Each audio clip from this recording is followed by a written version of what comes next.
ओम शांति। आइए सुनते हैं बाबा के आज के मधुर महावाक्य। आज सतगुरुवार है। पानी की डेट है 30 अप्रैल 2020। बाबा बोले, मीठे बच्चे, बाप की श्रीमत तुम्हें सदा सुखी बनाने वाली है, इसलिए देहधारियों की मत छोड़ एक बाप की श्रीमत पर चलो। प्रश्न है, किन बच्चों की बुद्धि का भटकना अभी तक बंद नहीं हुआ है? आंसर है, जिन्हें ऊंचे से ऊंचे बाप की मत में व ईश्वरीय मत में भरोसा नहीं है। उनका भटकना अभी तक बंद नहीं हुआ है। बाप में पूरा निश्चय न होने कारण दोनों तरफ पांव रखते हैं। भक्ति, गंगा स्नान आदि भी करेंगे और बाप की मत पर भी चलेंगे। ऐसे बच्चों का क्या हाल होगा? श्रीमत पर पूरा नहीं चलते, इसलिए धक्का खाते हैं। गीत है, इस पाप की दुनिया से दूर कहीं ले चलो। ओम शांति। बच्चों ने ये भक्ति का गीत सुना। अभी तुम ऐसे नहीं कहते हो। तुम जानते हो हमको ऊंचे ते ऊंचा बाप मिला है। वह एक ही ऊंचे ते ऊंचा है। बाकी जो भी इस समय के मनुष्य मात्र हैं, सब नीचे ते नीचे हैं। ऊंचे ते ऊंच मनुष्य भी भारत में यह देवी देवताएं थे। उनकी महिमा है सर्वगुण संपन्न, 16 कला संपूर्ण थे। अब मनुष्यों को यह पता नहीं कि इन देवताओं को इतना ऊंच किसने बनाया। अभी तो बिल्कुल ही पतित हो पड़े हैं। बाप है ऊंचे ते ऊंच। साधु संत आदि सब उनकी साधना करते हैं। ऐसे साधुओं पिछाड़ी मनुष्य आधा कल्प भटके हैं। अभी तुम जानते हो बाप आया हुआ है। बाबा ने कहा, तुम बच्चे जानते हो बाप आया हुआ है। हम बाप के पास जाते हैं। वह हमको श्रीमत देकर श्रेष्ठ ते श्रेष्ठ सदा सुखी बनाते हैं। रावण की मत पर तुम कितने तुच्छ बुद्धि बन पड़े हो। अब तुम और किसकी मत पर ना चलो। मुझ पतित पावन बाप को बुलाया है, फिर भी डुबोने वालों के पिछाड़ी क्यों पड़ते हो? एक की मत को छोड़ अनेकों के पास धक्का क्यों खाते रहते हो? कई बच्चे ज्ञान भी सुनते रहेंगे, गंगा स्नान भी करते रहेंगे और गुरुओं के पास भी जाएंगे। बाबा कहते हैं, वह गंगा तो कोई पतित पावनी है नहीं, फिर भी तुम मनुष्यों की मत पर जाए स्नान आदि करेंगे तो बाप कहेंगे, मुझ ऊंचे ते ऊंचे बाप की मत में भी भरोसा नहीं है। एक तरफ है ईश्वरीय मत, दूसरी तरफ है आसुरी मत। उनका देखो क्या हाल होगा। दोनों तरफ पांव रखा तो चीर पड़ेंगे। बाप में भी पूरा निश्चय नहीं रखते हैं। कहते भी हैं, बाबा हम आपके हैं, आपकी श्रीमत पर श्रेष्ठ बनेंगे। हमको ऊंचे ते ऊंचे बाप की मत पर अपने कदम रखने हैं। शांति धाम सुख धाम का मालिक तो बाप ही बनाएंगे ना।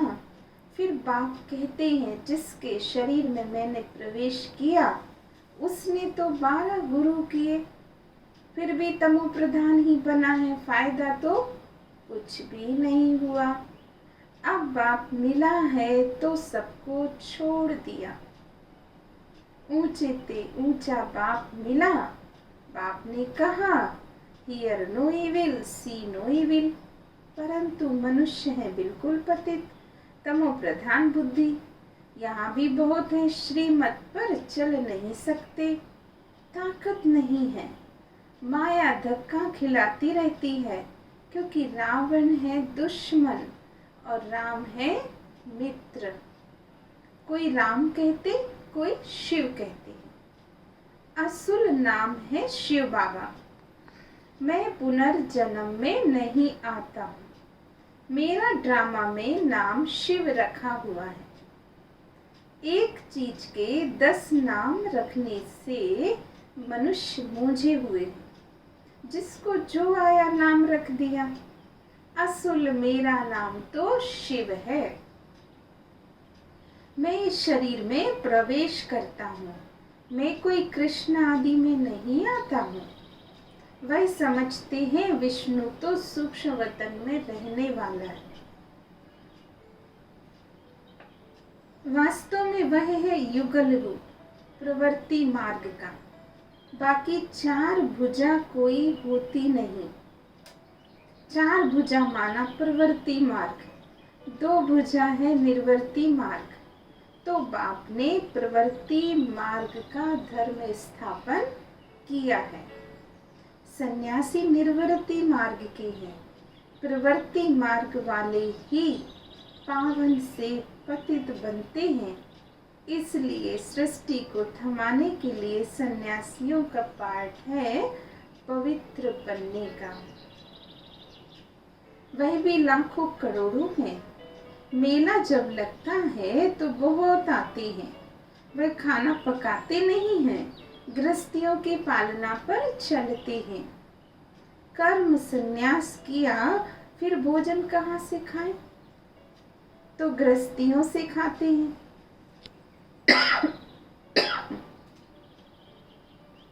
गृहस्थी लोग समझते हैं ये भी हमारा दान हुआ, ये भी पुजारी पतित थे, फिर अभी श्रीमत पर चल पावन बन रहे हैं। बाप से वर्षा लेने का पुरुषार्थ कर रहे हैं।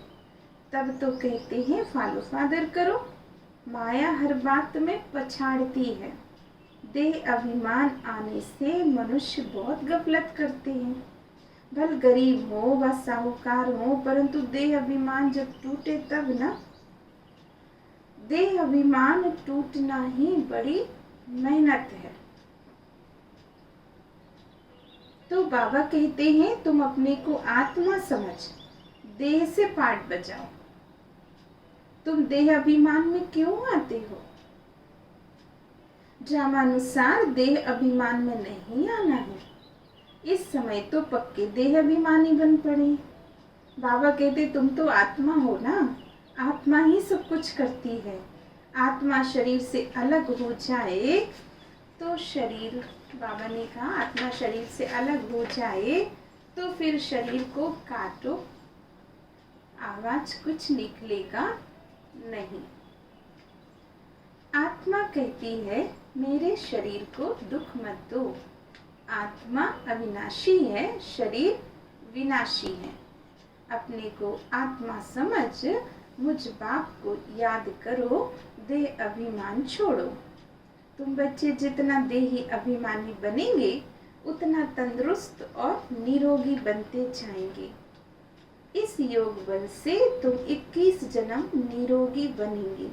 जितना बनेंगे उतना ऊंच पद भी मिलेगा। सजाओं से भी बचेंगे, नहीं तो सजाएं भी बहुत खानी पड़ेंगी। तो कितना देही अभिमानी बनना है। कईयों की तकदीर में ये ज्ञान है नहीं। जब तक तुम्हारे कुल में ना आए, अर्थात ब्रह्मा मुख वंशावली ना बने, तो ब्राह्मण बनने बिगर देवता कैसे बन सकते हैं? भल आते बहुत हैं, बाबा बाबा भी लिखते हैं, कहते भी हैं, परंतु सिर्फ कहने मात्र। 1-2 चिट्ठी लिखी फिर गुम। वह भी सतयुग में आएंगे। प्रजा में प्रजा तो बहुत बनती है, आगे चल सब बहुत दुख होगा तो भागेंगे। आवाज होगा भगवान आया हुआ है। तुम्हारे भी बहुत सेंटर्स खुल जाएंगे। तुम बच्चों को, बाबा ने कहा तुम बच्चों की कमी है, देही अभिमानी बनते नहीं हो। अर्जुन बहुत देह अभिमान है। अंत में कुछ भी देह अभिमान होगा तो पद कम हो जाएगा। फिर आकर दास दासी बनेंगे। दास दासियां भी नंबरवार ढेर होती हैं। राजाओं को दहेज में दासियां मिलती हैं, साहूकारों को नहीं मिलती। बच्चों ने देखा है राधे कितनी दासियां दहेज में ले जाती है। आगे चल तुमको बहुत साक्षात्कार भी होंगे। हल्की दासी बनने से तो साहूकार प्रजा बनना अच्छा है। दासी अक्षर खराब है, प्रजा में साहूकार बनना फिर भी अच्छा है। बाप का बनने से माया और ही अच्छी खातिरी करती है। रुस्तम से रुस्तम होकर लड़ती है। देह अभिमान आ जाता है। शिव बाबा से भी मुंह फेर लेते हैं। बाबा को याद करना ही छोड़ देते हैं। अरे खाने की फुर्सत है। और ऐसा बाबा जो विश्व का मालिक बनाते हैं, उनको याद करने की फुर्सत नहीं है। अच्छे अच्छे बच्चे शिव बाबा को भूल देह अभिमान में आ जाते हैं। नहीं तो ऐसा बाप जो जिए दान देते हैं, उनको याद करके पत्र तो लिखे ना। परंतु यहाँ बात मत पूछो, माया एकदम नाक से पकड़ उड़ा देती है। कदम कदम श्रीमत पर चले तो कदम में पदम है। तुम अनगिनत धनवान बनते हो, वहाँ गिनती होती नहीं। धन दौलत खेती बाड़ी सब मिलता है, वहाँ तांबा लोहा पीतल आदि होता नहीं। सोने के सिक्के होते हैं। मकान ही सोने का बनाते हैं तो क्या नहीं होगा। यहाँ तो है ही भ्रष्टाचारी राज्य, यथा राजा रानी तथा प्रजा। सतयुग में यथा राजा रानी तथा प्रजा सब श्रेष्ठ होते हैं। परंतु मनुष्यों की बुद्धि में बैठता थोड़ी है, तमो प्रधान है। बाबा समझाते हैं तुम भी ऐसे थे, ये भी ऐसा था। अब मैं आकर देवता बनाता हूँ तो भी बनते नहीं है, आपस में लड़ते झगड़ते रहते हैं। मैं बहुत अच्छा हूँ, मैं ऐसा हूँ, ये कोई समझते थोड़े ही हैं। बस हम दोजख में पड़े हैं, हम रो नरक में पड़े हैं। बाबा ने कहा कोई ऐसे नहीं समझते हैं कि हम दोजख में हैं, नरक में हैं। यह तुम बच्चे अभी जानते हो नंबरवार पुरुषार्थ अनुसार। मनुष्य तो बिल्कुल नरक में पड़े हैं, रात दिन चिंताओं में पड़े रहते हैं। ज्ञान मार्ग में जो आप समान बनाने की सेवा नहीं कर सकते, तेरे मेरे की चिंताओं में रहते वह बीमार रोगी है। बाबा के सिवाय और किसी को याद किया तो बेविचारी हो गए। बाबा कहते और कोई की मत सुनो, मेरे से ही सुनो, मुझे ही याद करो। देवताओं को याद करें तो भी बेहतर है, मनुष्य को याद करने से तो कोई फायदा नहीं है। यहाँ तो बाप कहते हैं तुम सिर भी क्यों झुकाते हो। तुम इस बाबा के पास जब आते हो तो शिव बाबा को याद करके आओ। शिव बाबा को याद नहीं करते तो गोया पाप करते हो। बाबा कहते हैं पहले पवित्र बनने की प्रतिज्ञा करो, शिव बाबा को याद करो। बहुत परहेज है, बहुत मुश्किल कोई समझते हैं। कितनी बाबा ने कहा इतनी बुद्धि नहीं है, बाप से कैसे चलना है, इसमें तो बड़ी मेहनत चाहिए। माला का दाना बनना कोई मासी का घर नहीं है। मुख्य है बाप को याद करना। तुम बाप को याद नहीं कर सकते हो। बाप की सर्विस, बाप की याद कितनी चाहिए। बाबा रोज कहते बच्चे पोता मेल रखो। जिन बच्चों को अपना कल्याण करने का ख्याल रहता है वह हर प्रकार से पूरी परहेज करते रहेंगे। उनका खान पान भी बड़ा सात्विक होगा।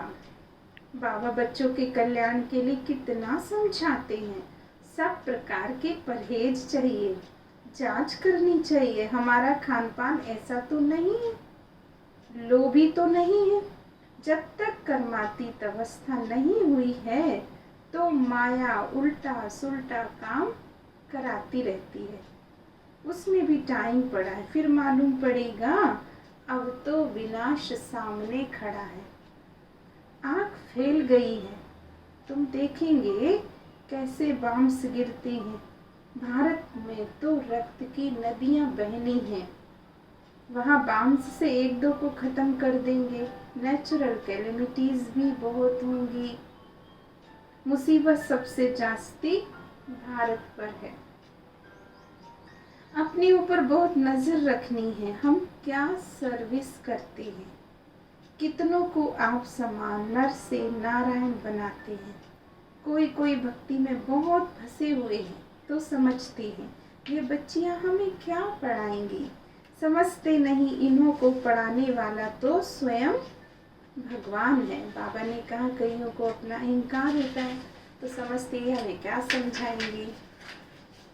थोड़ा पढ़ा हुआ है तो धन, बाबा ने कहा थोड़ा पढ़ा हुआ है व कोई धन है तो लड़ने लग पड़ते हैं, आबरू गवा देते हैं। सतगुरु की निंदा कराने वाला ठोर ना पाए, फिर पाई पैसे का पद जाकर पाएंगे।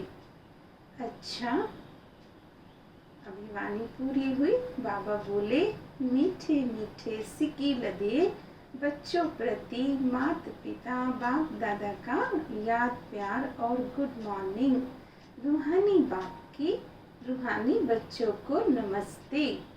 हम रूहानी बच्चों की रूहानी बाप दादा को याद प्यार और नमस्ते नमस्ते। शुक्रिया बाबा, बहुत बहुत थैंक्स। अभी सुनते हैं मुरली का सार। पहली पॉइंट है तेरी मेरी की चिंताओं को छोड़ आप समान बनाने की सेवा करनी है। एक बाप से ही सुनना है, बाप को ही याद करना है, बेविचारी नहीं बनना। दूसरी पॉइंट, अपने कल्याण के लिए खान पान की बहुत परहेज रखनी है। किसी भी चीज में लोभ नहीं रखना है। ध्यान रहे माया कोई भी उल्टा काम ना करा दे। आज बाबा ने वरदान दिया प्रैक्टिकल जीवन द्वारा परमात्मा ज्ञान का प्रूफ देने वाले धर्म युद्ध में विजयी भव। अभी धर्म युद्ध की स्टेज पर आना है।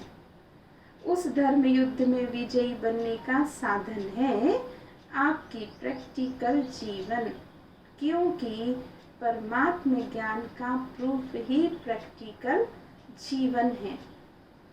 आपकी मूर्त से ज्ञान और गुण प्रैक्टिकल में दिखाई दे, क्योंकि आजकल डिस्कस करने से अपनी मूर्त को सिद्ध नहीं कर सकते हैं, लेकिन अपनी प्रैक्टिकल धारणा मूर्त से 1 सेकंड में किसी को भी शांत करा सकते हैं। स्लोगन है आत्मा को उज्जवल बनाने के लिए परमात्मा स्मृति से मन की उलझनों को समाप्त करो। अच्छा, बाबा को बहुत बहुत दिल से शुक्रिया। शुक्रिया बाबा, थैंक्स। ओम शांति।